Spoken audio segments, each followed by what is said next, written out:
good evening, everyone. Welcome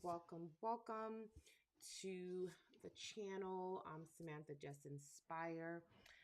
It is so good to be on tonight. I have been out for a minute, but I am back. And tonight we have a wonderful guest, Dr. Naudia Moorley, and she's going to be talking to us tonight about something that is very important that I know a lot of people want to hear some more information on. We have her on tonight, and she's going to give us a lot of details on this particular topic, and it is dementia at work. There is hope. Just want to welcome everyone. I see you guys in the chat. I have Delva Anglin in the chat. Of course, CJ's in the chat. Welcome to tonight's live session. We're going to have her on in a few seconds. But before I do, I just wanted to, of course, let you guys know that this channel is going to take a different direction. We're going to be doing a lot more interviews and things like that, just to bring awareness to certain things that's going on in our life. You guys know me. I love being on here. I love interacting, but I want to bring a little bit more information-based content to this live stream. So moving forward, I'm going to be doing a lot of interviews from different variation of topics. Okay, so if you know anyone and you are new to the channel, you don't know about the channel, share the stream, like, leave a comment, and if you have any suggestions as well as to what type of topic or content you would like to hear, do me a favor and drop it in the chat. For my replayers, you could do the same. All right, so with no further ado, I'm going to have her join us on the screen, and then I'm going to go ahead and read her bio, introduce her to you guys, and please show her some love. Please show her some love once we have introduced her. So, hello, let me say Dr. Moorley. It is so good to have you on the show tonight. How are you doing? I am doing fine. Thank you so much for having me. This is definitely a pleasure, and I am excited to be here tonight. Great. I'm going to go ahead and just read your bio first, and just do an hmm introduction of who you are and all the things that you do, and then we will start from there, okay? So Okay. Naudia Moorley, right, she's a psych doctor, right? Completed her doctorate in clinical psychology at Midwestern University in Glendale, Arizona. She completed a pre-doctorate internship at the Crisis Recovery Unit through the Southwest Behavioral and Health Services Training Institute in Phoenix, Arizona. She completed her postdoctoral training at Banner Sun Health Research Institute in Sun City, Arizona, which focused on memory and movement disorders. Dr. Moorley currently provides neuropsychology assistance for outpatient visits and multiple clinical trials. In addition, she assists with training pre-doctoral students. She's also passionately involved in arts to increase the knowledge of care and research opportunities for Alzheimer's disease and related dementias within unrepresented communities.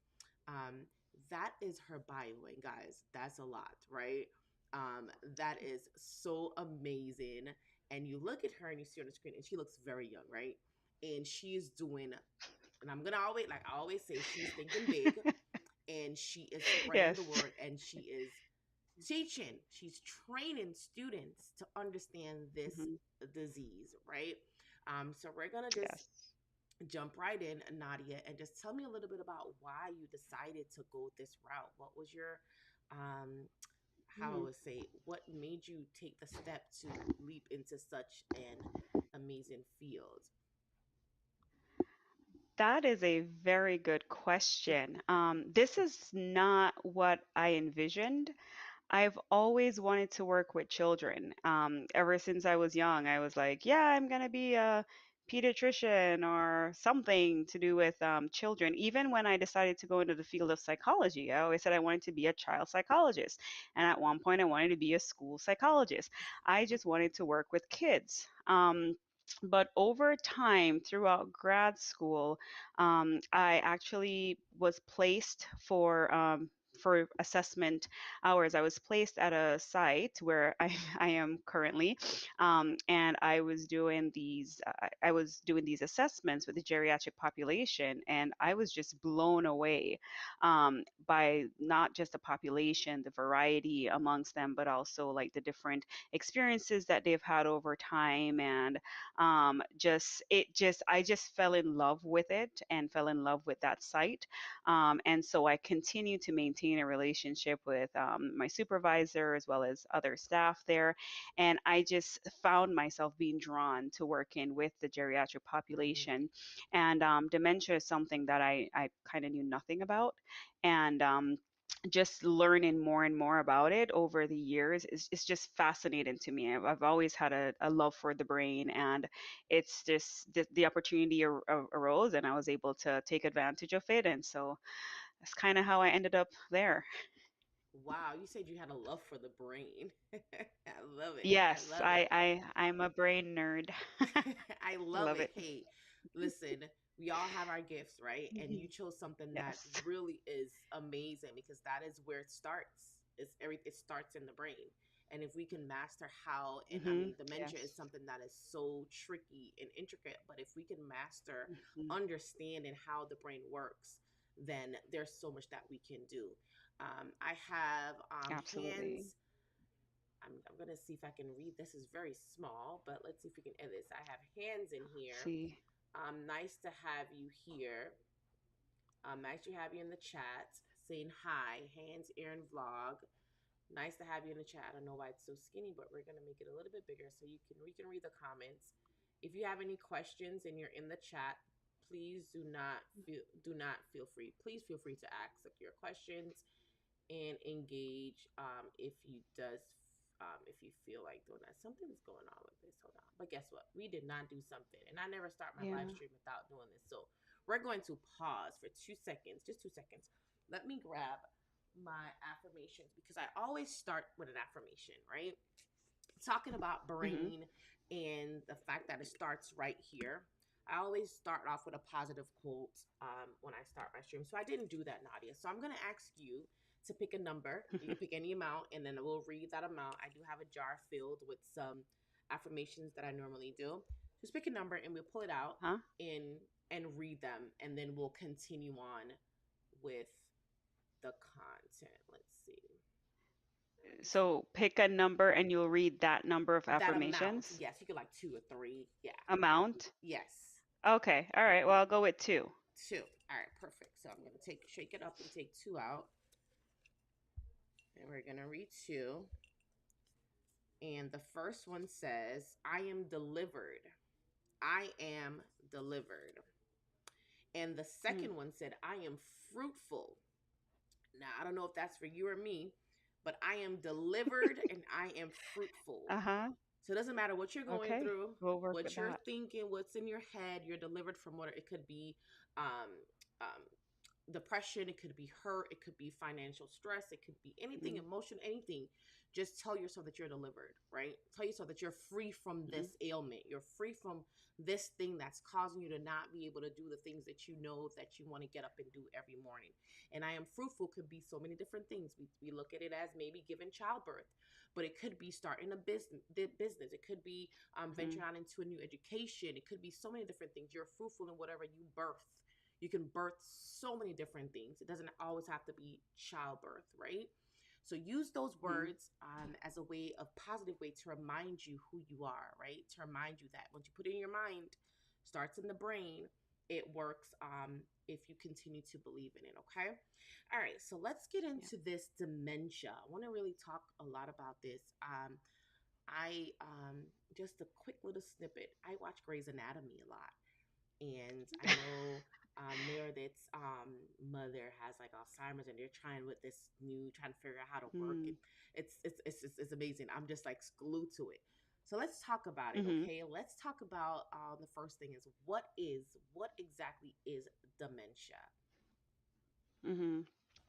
Okay, perfect. So I haven't watched Grey's Anatomy in many years, um, but I'm glad that they're there's some awareness of it, that they're putting it in a popular TV show so that people Yes. will realize that it is out there. Because I think a lot of us think that there are certain diseases that it's for other people, but not me or not my family or whatever. But Right. it's pretty it's a pretty common disorder, which we'll go into a little later. So basically, what is dementia?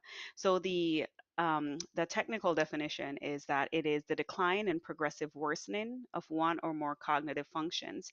And these cognitive functions include memory, so your ability to recall information, attention, so your ability to stay focused, language, visual perception, which is kind of your ability to navigate in your environment, and reasoning, so your ability to follow sequential steps and as well as organize and plan, and or your comportment, which is your personality traits, insight, judgment, social functions. So a change in those from the prior or customary level of functioning to the point where usual activities of daily living are negatively affected. And this is caused by irreversible brain disease.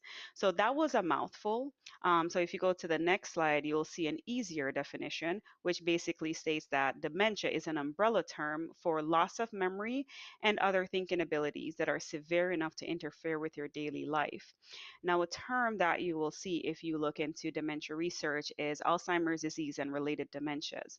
Alzheimer's disease is one of the causes of dementia, and it is the most common. And so a lot of people say Alzheimer's disease and think that it's separate from dementia, but it is not. It Right. is, dementia is the term and Alzheimer's disease is the etiology. And so we have that. We have Lewy body dementia. We have vascular dementia, different types. As you can see, there's a long list there. And what research is showing is that, unfortunately, a lot of times there are mixed causes to the person's dementia. So the person may have Alzheimer's disease and a vascular dementia, or they may have Lewy body dementia and like Parkinson's disease dementia. So sometimes we see a mixture. And a good source is for to find out more about this is on the Alzheimer's Association website, which is alz.org.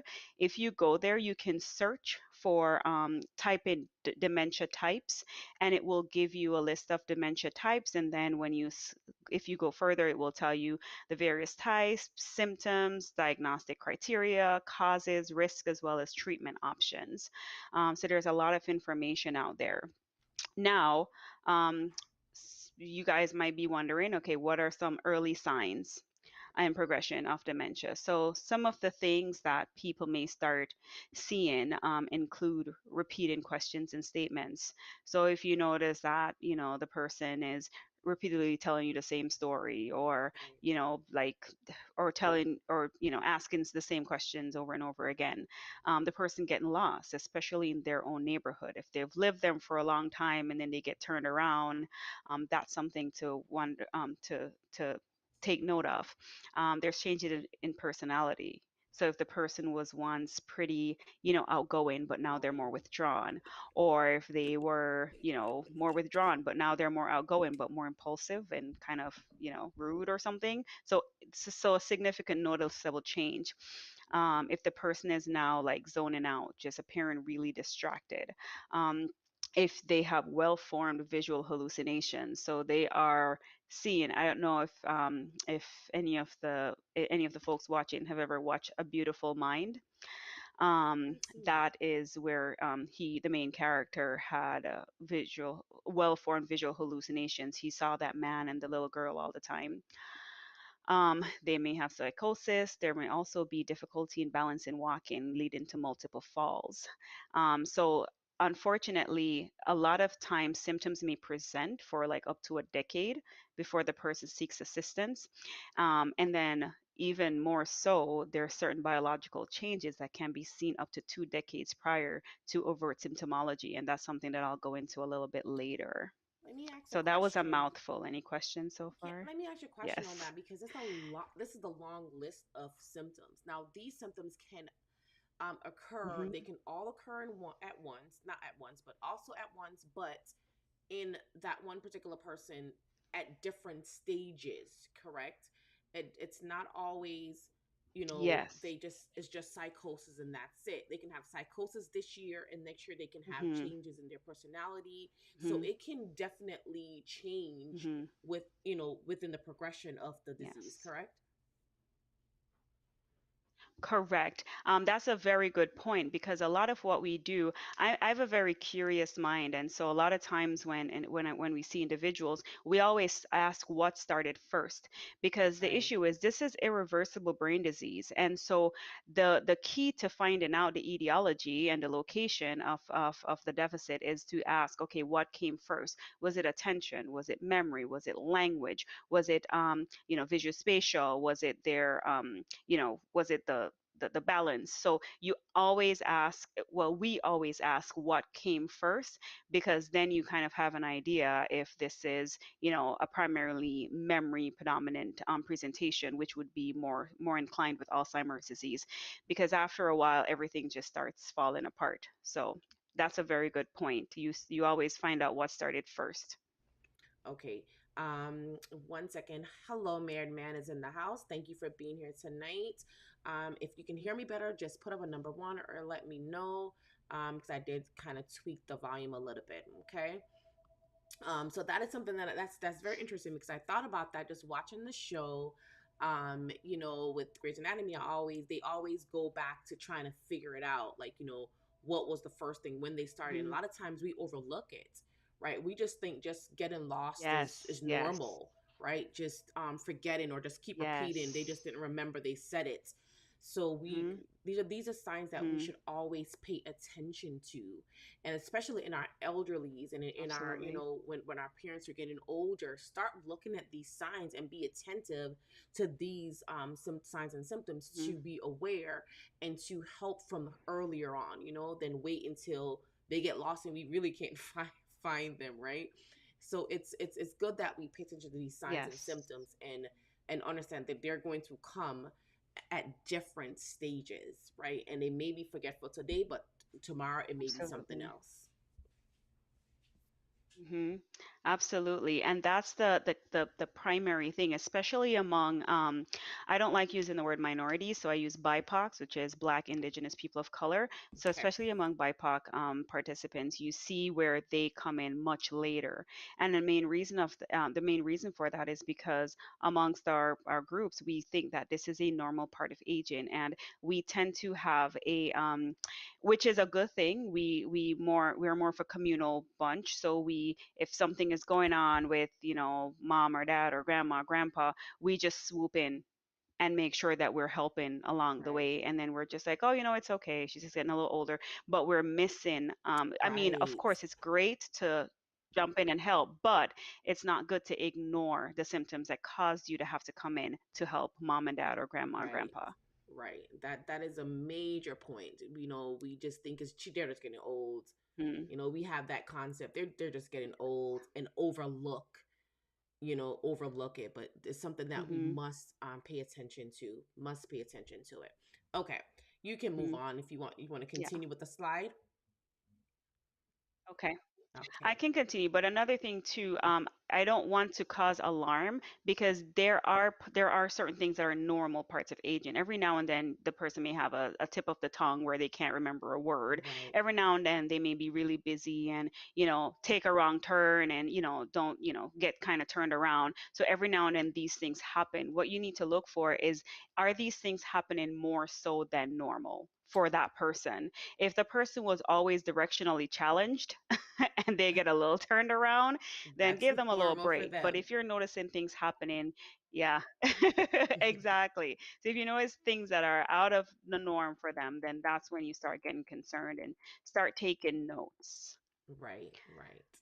Okay, so if you want to move on to prevalence. So I mentioned earlier that this is actually quite popular, which a lot of people aren't fully aware of. So there was this one study that looked at 369 diseases in 204 countries and territories between 1990 and 2019. And as you can see, heart disease is right up there at the top. Then you have lung cancer, stroke, COPD. So stroke and COPD kind of went back and forth between 2009 and 2019. But right there at number 5 has been remaining steady since then is Alzheimer's disease. And honestly, when I found this article, I was I was a little shocked. I was like, whoa, I didn't expect it to be that high up. Um, and then if you go to the next slide, this is in the US. And again, This one. right, well, it's not at number 5 at this time. It is at number 6. But again, it's right there in the top 10. And this is the trajectory that we have seen for the last 10 years. So again, something to pay attention to. And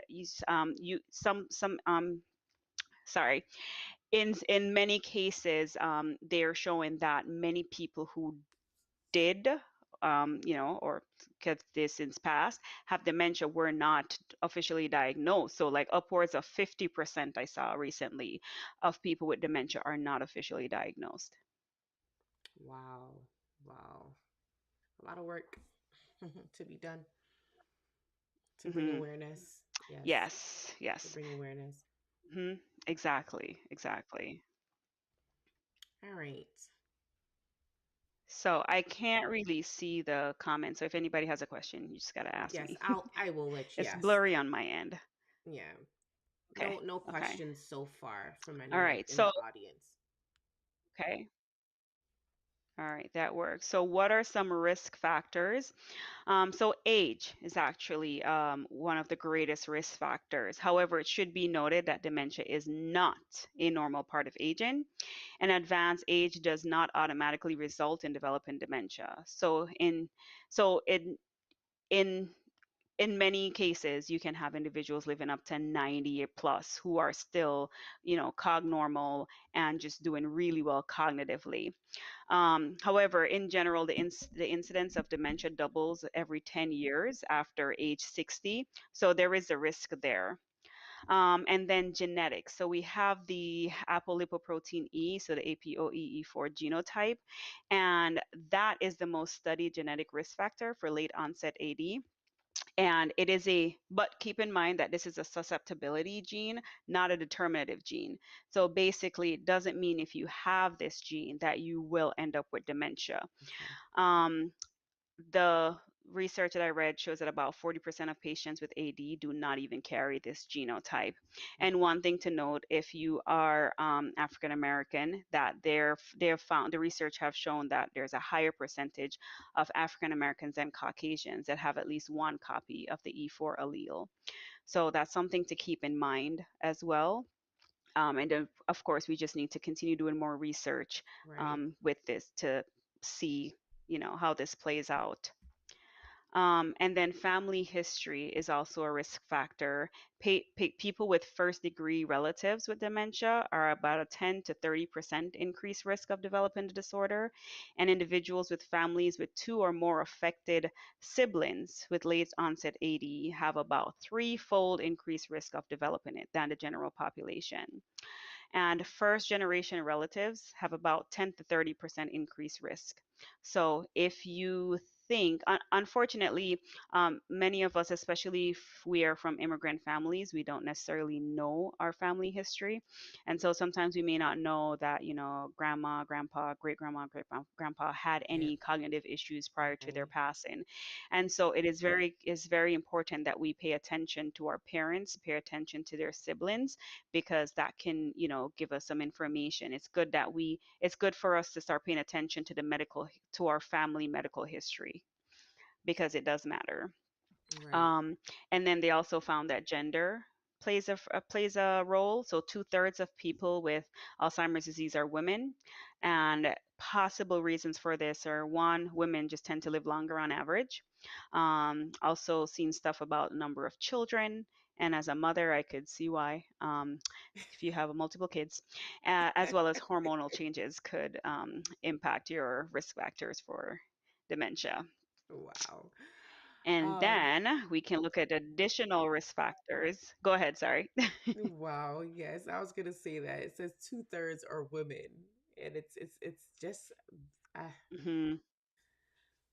good research, Yeah. Yeah. definitely. And I'm just running through these because I want to give time for people to ask questions as well, because this is mostly Q&A. You're getting information, but also I want you to ask questions later. And this is So something additional risk just to factors. kick So in low before you educational level. you can before you Go continue. ahead. This will just be just so that everyone know in the chat and replayers as well. We're giving this information today, but there will be some follow up. So when if you watch the replay or if you don't have Mm-hmm. your questions ready today and you have questions in the future, you're able to pop it in this chat because we will come back with Dr. Moorley and we will be able to answer those in detail questions for you at a later date. Okay. Okay. You can continue. Okay, got it. All right. So the additional risk factors that we see are low educational level. So there was this study done in, why am I blanking? Columbia? Dr. Jennifer Manley. I think it's Columbia University. So basically, they have they did a longitudinal study and looked at dementia risk factors and everything in African Americans, and basically both that study as well as others have shown that there is a difference in dementia risk as well as prevalence. Um, and one of the contributing factors was type of education, so, Wow. or quality, I should say, of education. So even if you have a Caucasian with 12 years of education, an African American with 12 years of education, a lot of times the Caucasian, depending on where they lived, got a better quality of education than the African American, because Right. especially in history, they had more segregation and lack of resources and all of that. So basically, they may have come out with a high school diploma, but they didn't get the quality education that they needed. Additional risk factors are vascular risk factors, so having diabetes, hypertension, vitamin D deficiency, which unfortunately many of us have, especially here in the United States, because we're so afraid of getting skin cancer, which I know is a legitimate concern, but we just don't go in the sun. And so a lot of times we end up with vitamin D deficiency. Sleep disordered breathing is also a Absolutely. major one that we see, and that one is and you got to think about it. If you are snoring at night, or you stop breathing at night, then that's less oxygen to the brain.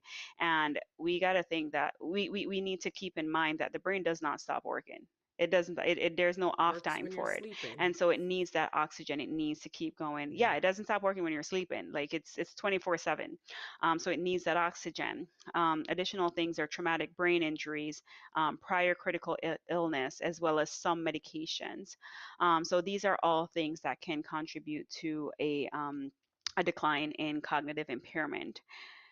Now, the next slide, I really, really Before like you move this. on to the It's next called the slide, Life Course Model of Dementia Development. Sure. before you move Yes. to the next slide, I have, and I'm gonna just pick up. Hmm. Miss Jamerica is in the house. Good to have you here. Hmm. Oh, Unfortunately, we're hey. not gonna make it any bigger tonight. What I can do, if and that's if the doctor agrees, we can add this PowerPoint to the description. So if anyone would like to have a copy of this, is that something that we Okay. can do so they can have this for their research as well, or to add it to their, is that possible to add? You can make sure before I add this one, go through it again and then let me know. We can add it on the description so someone can have Mm. it to be able to download if they needed to. Okay. Okay, I think that that should we be can do fine. for Yeah. you, Miss Jamerica. We will after the show is over, we'll add it in a link to it in the description. You can go click on that and be able to download that so you can have that. Okay, after the doctor gets Mm. finished writing her putting it together. Okay, and she says thank you so much, thank you so much. No problem. Um, and I think that is it. Okay. That is it. And as always, I think I just turned as I was not watching. John, thank you very much for Huh? being in the chat and letting me know that I was still in live demo mode. Thank you very much. I took it Ah. out. I took it off. That was, thank you very much, Mr. Coffee Talking Tech. He's always saving the day. Um, thank Oh, you that's very much funny. for that. It was too good, and I didn't realize we still was in live demo mode.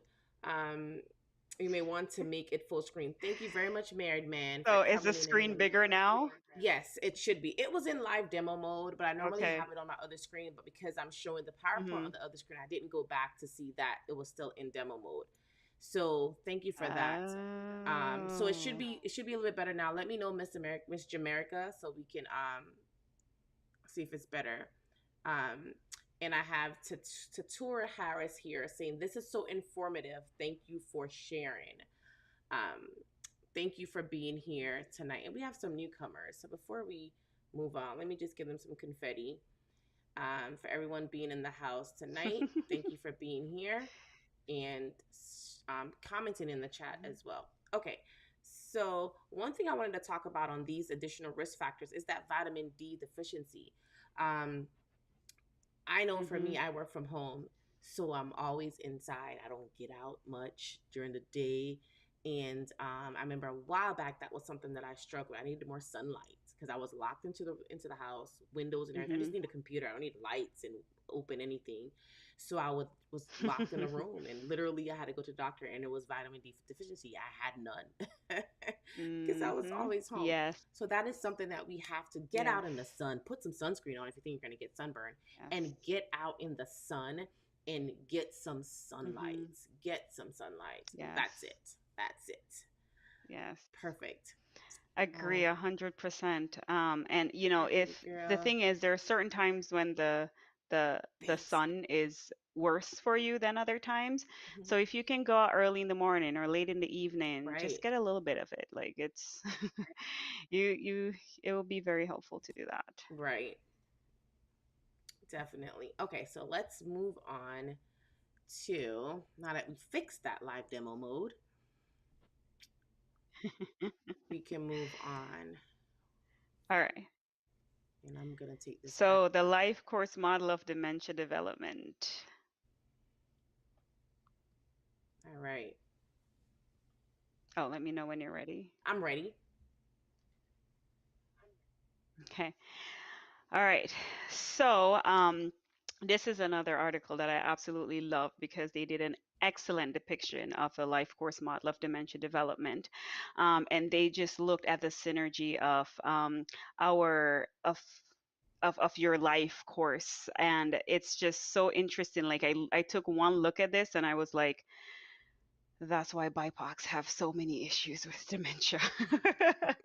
So basically, uh, BIPOCs, like blacks and Latinos, they're much more likely to be born into poverty, to grow up in neighborhoods that offer limited opportunities for physical activity, most likely to receive lower quality education, as I mentioned, to experience poor employment outcomes, less physical activity again during adulthood, and more likely to experience interpersonal and structural discrimination.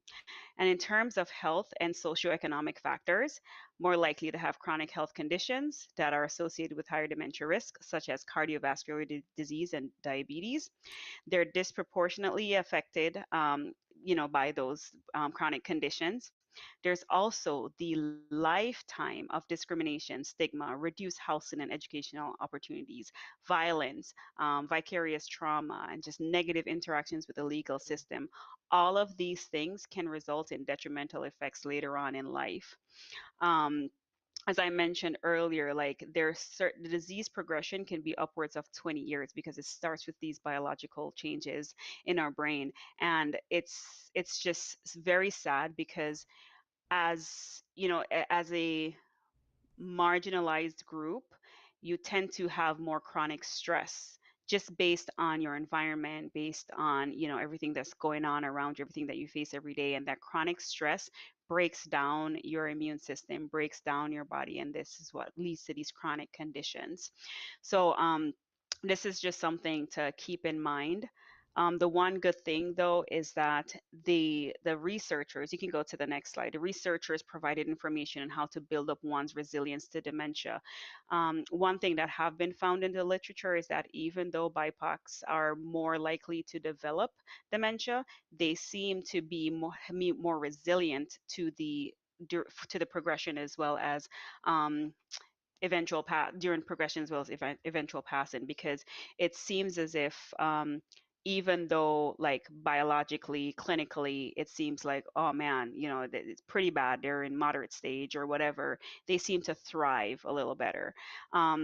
And I do think, again, it's that communal approach, is that the family swoops in and helps to take care of them, so they know they have that support system, so that just really helps. So some resilience things that some ways of some resilience factors that were mentioned by this group were education, physical activities, and reducing negative lifelong factors. So they noted that there was a 7% decline in dementia risk per each additional year of schooling.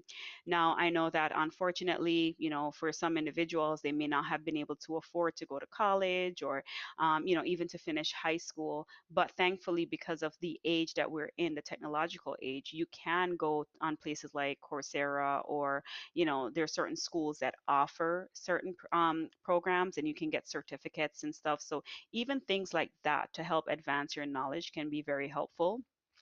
And we also know that what's good for the brain, what's good for the heart is also good for the brain. So increase in physical activity as much as possible.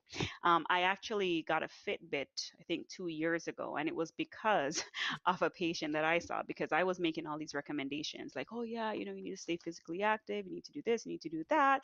And I was encouraging him to get a Fitbit. And here I was with none, like feeling like a hypocrite. So I was like, you know what? I'm going to get one. And I realized that it was helpful for me because I'm a competitive person by nature.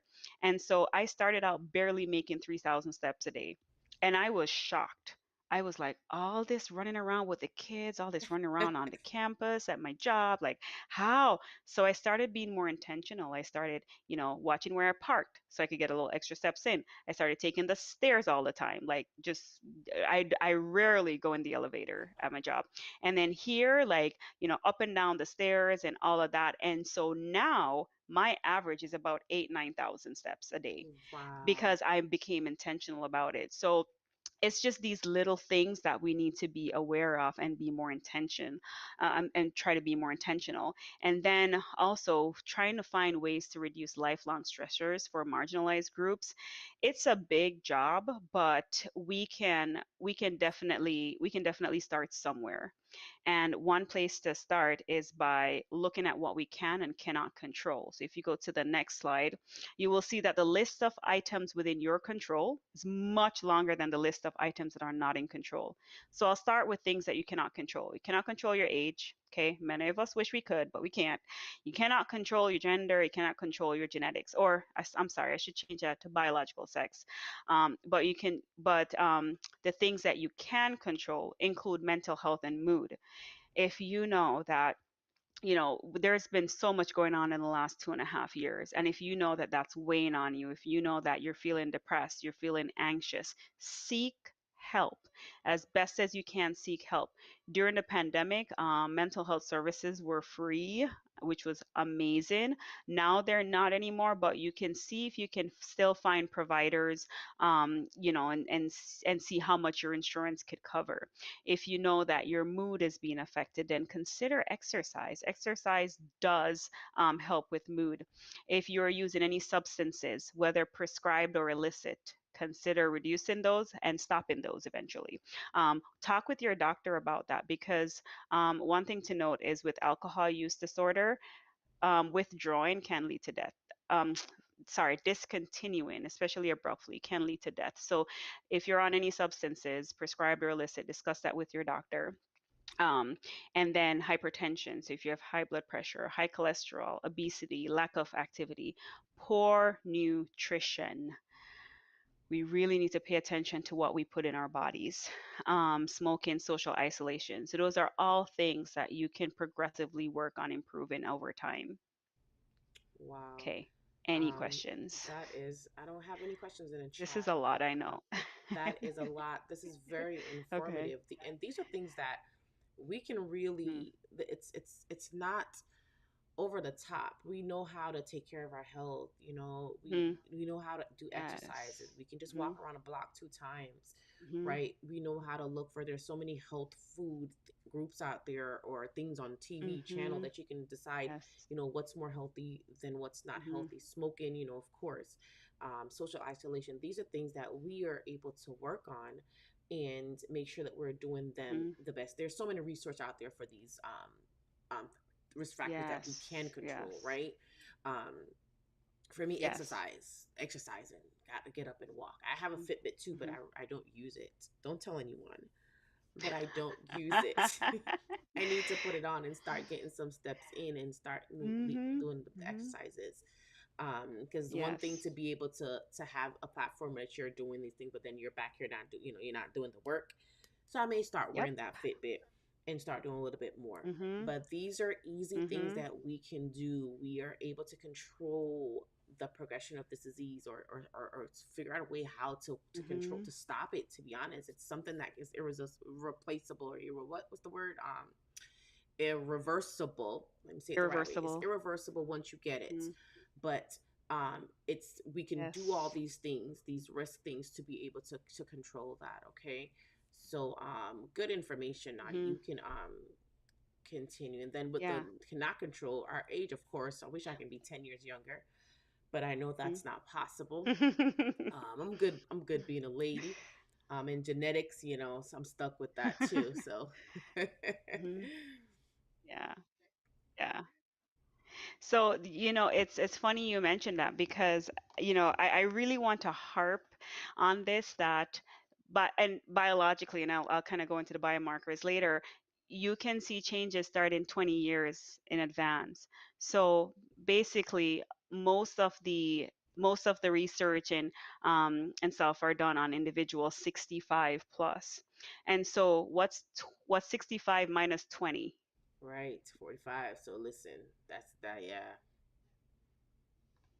Hmm. So I know that lately it's been, oh, like 40 is the new 30 or 50 is the new 40 or whatever. Like, yeah, it's the new this, we're reversing time. Well, you can do that literally by taking good care of yourself Yourself. Yes. because that will keep your heart and your brain healthy. And so it's so important. Like we all know these things. That's the sad part. We all know these things, but we don't stick with it. We don't do it. Like we find so many excuses, so Excuses many as to things to why take we up do our not time. exercise. And You're then, right. You're right. yeah, there's no excuse. Like there's so many free videos on YouTube to exercise. There's so many free And videos free on apps. YouTube to find You can get a um, free app r- and do the workout. recipes. You can go on Yes. blogs. There's so many, like right now, and I follow quite a few of them. A bunch of mental health providers are on the different platforms like Instagram, TikTok, all of that, giving information, talking about like how you can maintain good mental health. And so the information is now there. There's no excuse. Right. Right. Yeah. It's too much information for anybody to say I didn't know, or I didn't know what to do or what not to do, Exactly. because it's there. It's there. Oh, we lost you. I think um mommy needs to. Sorry, I had an yeah, and I don't know how to mute myself, so I just told her to go to her dad. Yeah. That's okay. All right. So future direction. So what is the direction for the future Uh-huh. when it comes to So, um dementia? yes, so I am very excited about the future direction because I consider um I consider the research on Alzheimer's disease and related dementia as like the new frontier. Like I'm not a super huge Star Trek or Star Wars fan or whatever those things, but every time I think about it, the nerd in me like sees dun dun dun dun, the stars and the galaxy and all that and the ship things that they use. Anyways, I see that because that's literally what we're doing. So, Alzheimer's research movement it started in the late 1970s, and currently like we've been seeing so much progress on research and education in the last like 10 years. So I'm excited about it because now we're seeing biomarkers. So one of the joys of working at a research institute, especially one with accolades of Banner Research, is like seeing all this in vivo. It's so cool. So biomarkers, those are measurable indicators of a phenomenon such as disease, infection, or environmental exposure. And it's often measured and evaluated by, your bio stuff like blood and urine and soft tissue and stuff like that. Um, and what this makes possible is for us to start diagnosing with um, diagnosing in vivo rather than waiting until after the person dies. So this is a change because in the past you could only definitively state that someone had Alzheimer's disease after autopsy. Wow. So that's been a lot of movement in the last 10 years. So some of the things that, researchers are now looking at are the amyloid plaques, the neurofibrillary tau deposits, and amyloid tau. So we're able to use in lumbar punctures and different types of imaging from fMRIs to, amyloid scans. We're looking at all these things and we're being able to put all of that together and say, okay, this person has this type of dementia. So it is really, really cool, and I'm very excited about it. And so I'm just going to push my shameless plug. What we need to do is to get involved in this because the Yes. research is happening, but unfortunately, a lot of my BIPOC folks are just missing out. Like, we are missing out on this, and that is not good because even recently they approved a drug for Alzheimer's disease, which it's been years since they approved any, and unfortunately, it was like a handful of BIPOCs, like literally a handful. And so there was some concern because it's like, well, these were normed.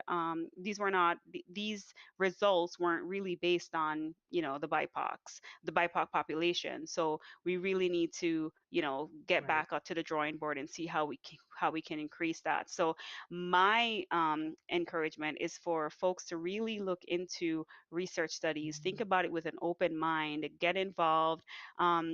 Volunteer. I have I have two slides with different websites. You can go to alzheimers.gov. Okay. You can go to us against Alzheimer's, and you can just put in your zip code and they'll tell you what research opportunities are out there. Now, this is something that of course is, the federal government have their eyes on it because this President Obama signed into law in, I think, 2011. I need to double check.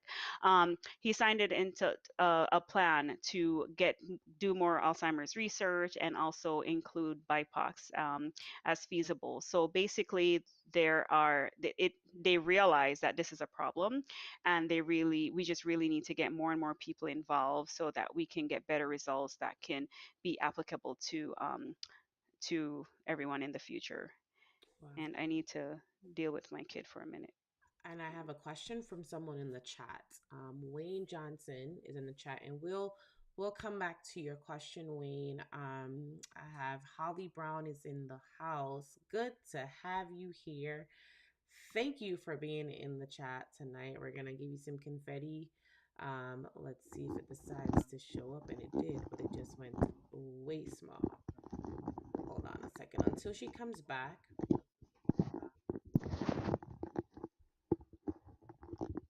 Until she pops back in. Okay, Sorry, there she goes. I'm here. There you go. So we have Holly in the chat saying, "Thank you, Dr. Morley. Hmm. This information is not You're is welcome. this is thank you for such an informative and knowledgeable info." And I wanted to give her some confetti.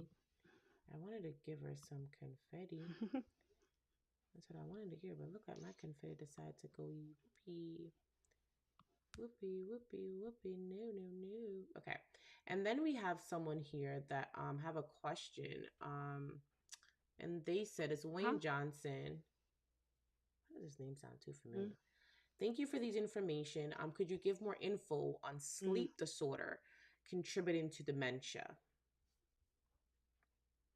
Absolutely. So I will start off by saying that that's one of the the most common reversible condition that I see in the clinic. So basically, someone will come in, they'll say, "Oh, I'm having, memory, I'm having changes in my memory and thinking skills." And so we do a thorough interview. And, when we get on sleep, we talk about, how many hours of sleep do you get? Do you have a sleep routine? Are you snoring? Are you, do you stop breathing at any point in time during sleep? And typically, once we see issues with sleep, we refer to a sleep disorder specialist and then encourage them to use the CPAP because that's usually an issue. People don't like using the CPAP.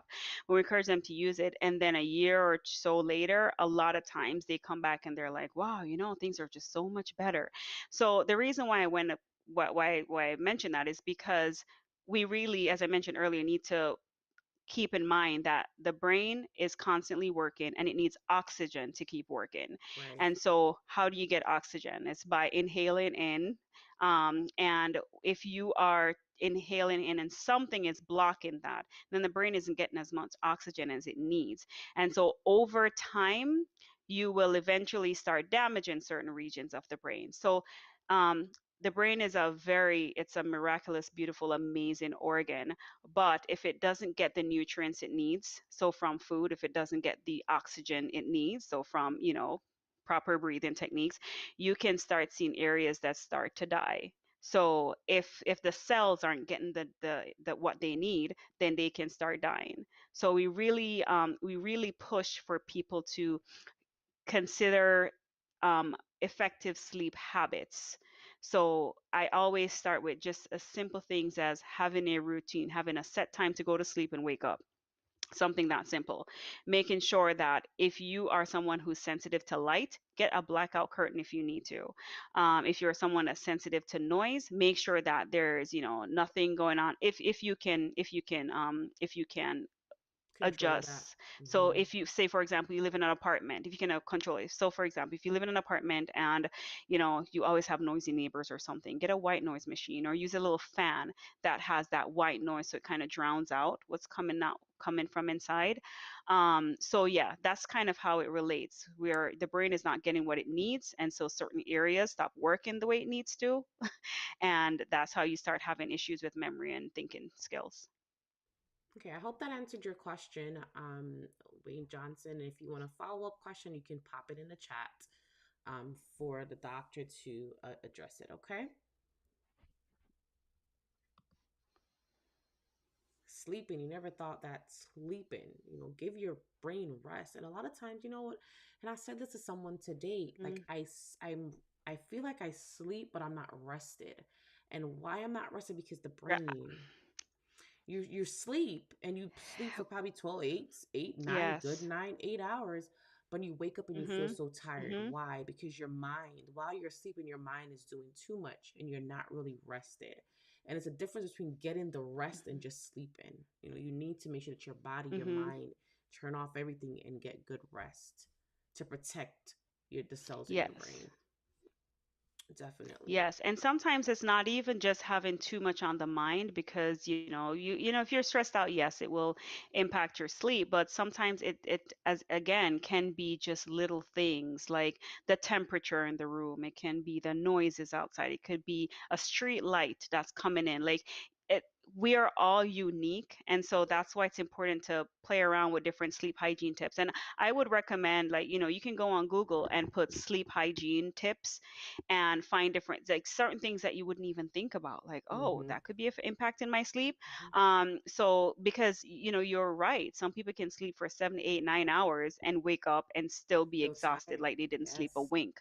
You need to start looking into what could be affecting me. Am I waking up a couple times? You say you have a Fitbit, wear that to bed, because that also shows you your the different stages that you go through, because your sleep cycle is based on different stages.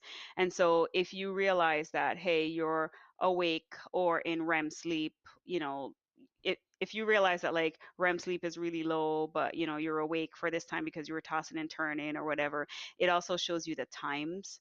So if you realize that, hey, at 2 a.m. I tend to be more restless from 2 to 4 or something. I tend to be more restless. Then that's also something to keep in mind. How can I adjust that? Is that the time when my AC kicks in? Is at the Okay. time when the fan goes off, like, just Is the different time things my that husband wakes up? that could be impacted. That yes, that's yes, that too. That too. Oh boy. Okay. Yes, that is definitely something that I'm going to start looking into, especially with this Fitbit. Hmm. All right. Hmm. Yep. Let's see. And then we have what's next on your slide here. Okay, this is ways to get involved. So we could talk a little bit about that. Hmm. Yes. So if you scroll down, you'll see alzheimers.gov. If you go there, you can select, you can put in your zip code and then select different trials that you're interested in. And then it gives you the name of the trial, it gives you location, contact information, and then you can go ahead and call, just, say, hey, I I'm interested. I have some concerns. I just wanted to know if I could be screened, because that will be the Mm-hmm. first process. Once you call them and they do an interview, well, not really a full interview. Like, yeah, they'll get some information from you over the phone, and then they'll have you screened, and based on the results of that, then they can let you know, well, you know what? You would be great for this study, or you know what, the study you called about, that won't work for you, but we have another one available. So that's just something to look into. And Us Against Alzheimer's is the same thing. You can go there, put in your zip code, and be able to find any current studies close by. And I also included a list of websites where you can get more information on aging and dementia, because what I did today was just a real quick Of synopsis what? of this. So Right. there's still plenty more information out there. Right. This was awesome. This was awesome. Now we'll probably be able to piggyback on this at a later date, and we if you'd like, we can have this slide available in the Okay. description for anyone that watched the replay and would like to pull this down. It will be there for download, Hmm. so you can get your research, and you will have these um, information and websites and links that you can go to get more information, or if you want to be a part of the study, or if you know someone that may benefit from this information Hmm. also, you want to get this Yes. to them so that they are able to get the information that they need as well. If they're not able to come on and watch, they're able to get this download, get this in their hands, and share it to their family and friends as well that may be in need of this information as well. All right. This was Hmm. yes. So this was what's going on. Error. Okay, perfect. There it goes. Okay. This was awesome having you on here tonight. I know this was a little, like you said, just the tip of what it really is. So this is something that we can schedule and we could do Hmm. another where you can go a little bit more in detail, and I'll just give you the floor to just teach so that we are aware of what we need to do and how we can be of service to anyone in our communities that have this disorder, or to Hmm. even find out if they do have it, or a lot of people may not be aware um, of this. So this is Yes. something that we'll definitely be able to piggyback on at a later date um, as well. Is there anything else that you wanted And to say this that is, we did not get to talk about? yeah, this is something that's applicable to everyone. Whenever I tell folks, oh, I do, what I do, we, work with folks with dementia, it's like, oh, okay, all right. Yeah, like total, like zero interest, which is fine. But my issue is that we are now in, like I mentioned earlier, we are now seeing that these things start earlier, and so it matters. We really Yes. need to pay attention. We shouldn't think, oh, I'm 30, I don't have to worry about that, it's not going to affect me. Well, yes, if right now at 30 you're not taking care of yourself, and you're not sleeping well, you're not eating right, you're not exercising, you have all these It will chronic affect ailments you. by 40, then you're putting yourself at risk. Right. Yes. And so even if it's not you, like you have parents, you have aunts and uncles, you have, Hmm. individuals who are in your realm of influence who are elderly that you need to look out for and see if you've seen any of these signs and encourage them to Correct. seek assistance. So this is for everyone. I always say it's for everyone to pay attention, to be mindful of, because as more information is coming out, we're realizing that, as all these things that we've been saying forever about all these chronic conditions, it matters, because Right. then these chronic conditions lead to what we're seeing when folks get, when they become elderly. It's leading to dementia, and it's not pretty. So we want to make sure we start making an effort now. Right. Now is the time. We don't want to wait till we are there. You want to do Mm, it now at this. till This it's is the too late. time that you Yeah. start doing it. And that's something that I remember when I was 16, maybe 13, yeah, around 16. And, when we're young and we're like, oh, we're not going to Mm, have anything. I remember one lady used to say, yeah. you're skinny and and I'm thinking like, okay, I'm going to be like this forever. Right. And he's like, just wait, just wait. And I Yeah, will never yeah, forget yeah, that. I will yeah. never ever forget it. So we need to start now. We don't want to wait till that time comes and then Mm, we're scrambling and we're like, oh my gosh, now is the time. And this information was mhm, so good and it was easy to understand. You know what to do. Eat right, sleep right, mm, get in the nutrition that mm. you need, right? Get those exercises in, right? And Mm. be aware of Yes. the factors, the risk factors that can affect you.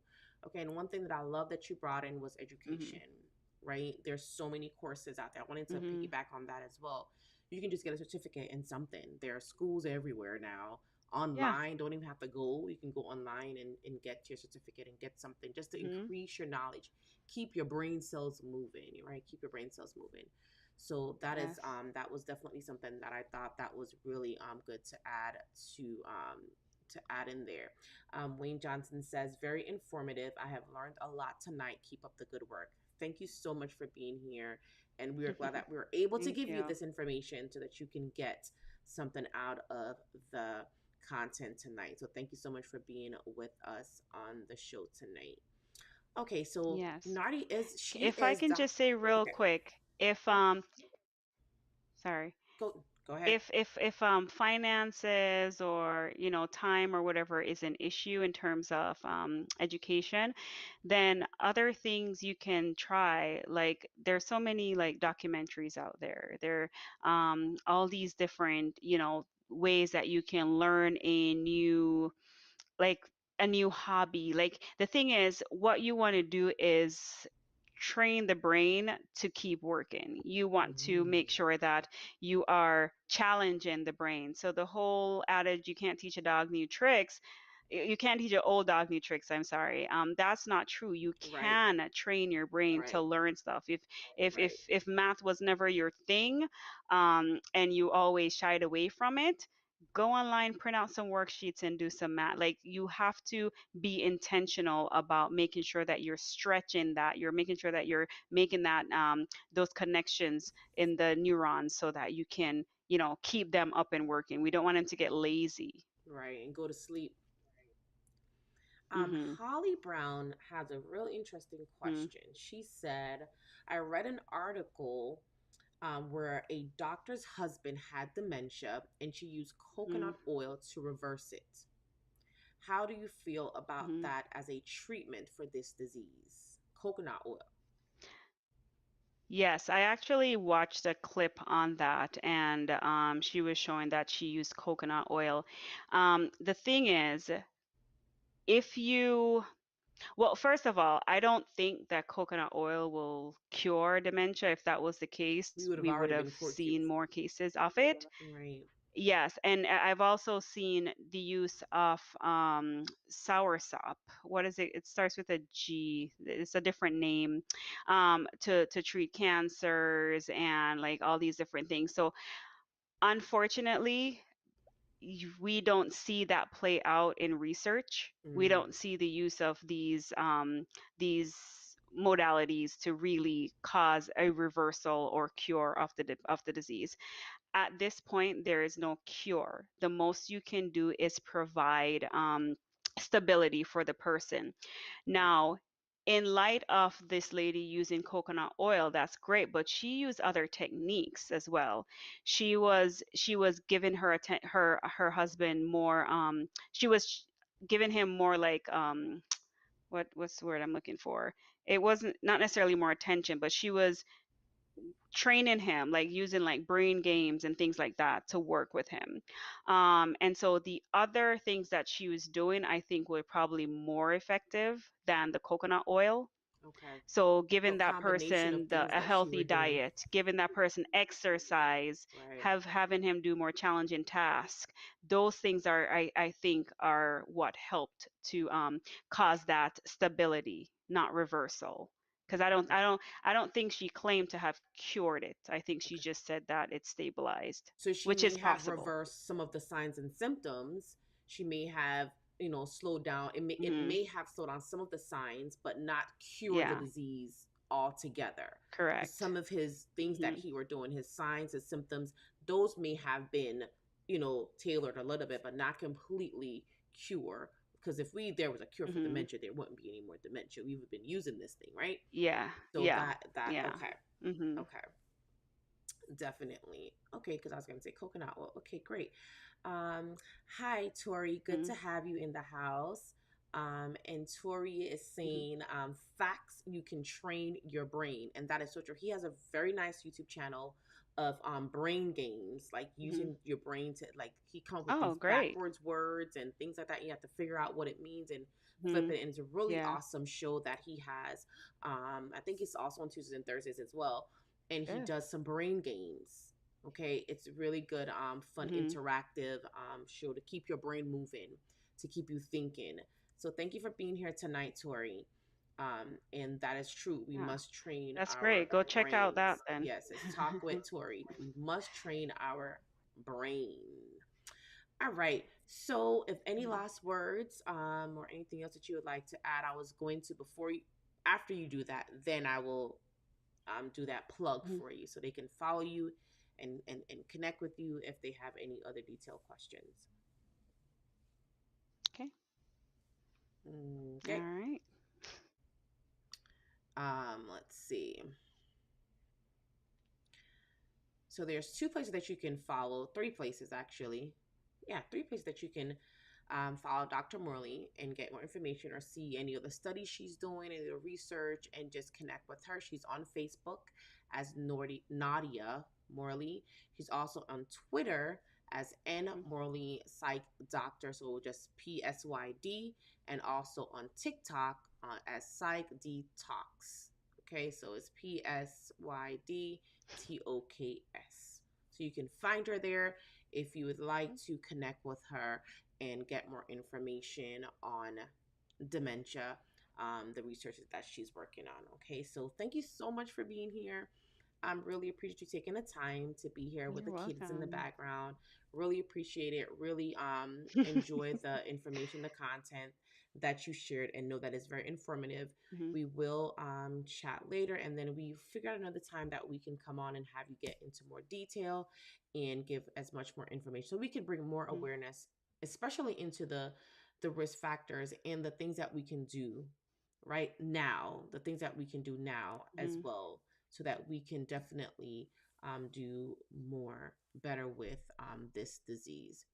So thank you for being here, everyone that's watching. Thank you for being here. All my replayers, if you have any questions, comments, please drop it in the chat. Leave the comments there, and we will definitely get back to you. If you have a question as well, you can also ask a question there, and Dr. Moorley will be gladly, she will be able to answer all your questions.